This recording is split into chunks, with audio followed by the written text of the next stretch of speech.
You want the best for your car? You already watch our tutorials. So the best place for the best deal is to buy from the Mr. Auto app. Easy, fast, and with better prices than on the website.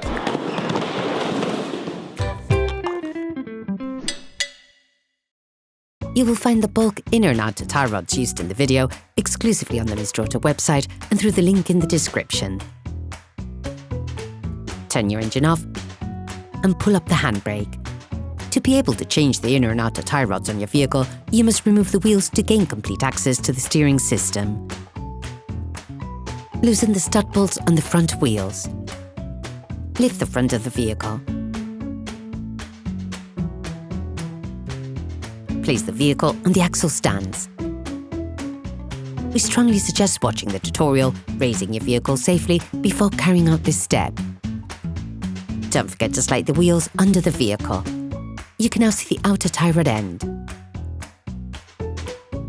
As the components to be removed are very often seized up, don't hesitate to brush and to use penetrating oil to facilitate the operation.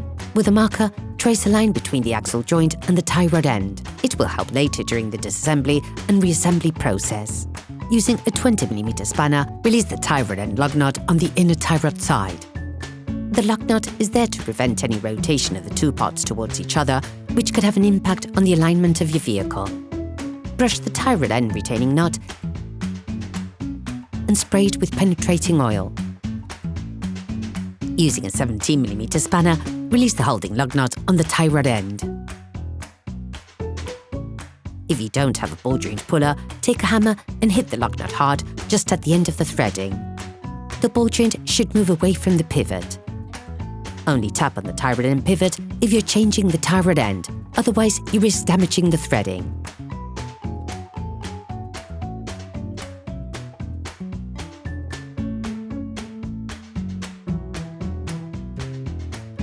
Paying close attention to the point of reference, unscrew the tyre rod end, counting the number of turns necessary to extract the tyre rod end. This will allow you to find an approximate setting when reassembling. For greater accuracy, we advise you to measure the distance between the lug nut and the end of the tyre rod ball joint using a caliper. In any case, an alignment check will have to be carried out by a professional soon after having performed this operation. Remove the lug nut from the tyre rod end using a 20mm spanner, holding the tyre rod end with an adjustable spanner.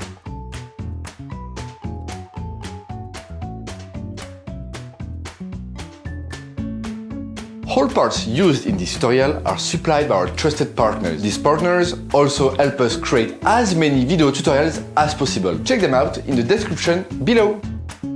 Take the new tyre rod end.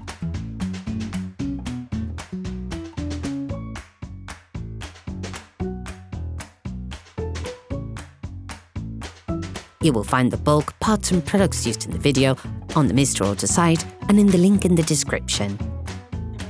Take the new tyre rod end.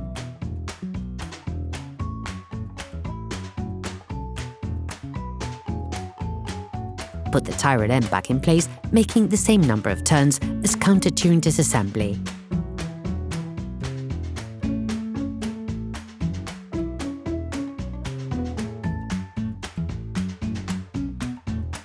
Apply silicone grease to the flat part that will be in contact with the tyre rod sleeve. Do not grease the inside of the cone. Replace the ball joint in the pivot. Reinstall the nut supplied with the new part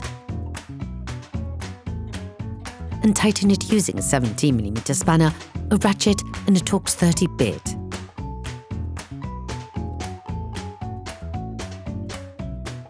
Finish off the tightening with a torque wrench. Finish tightening the lug nut by holding the tyre rod end using an adjustable spanner to avoid damaging the tyre rod end. During this operation, you will work on the steering system of your vehicle.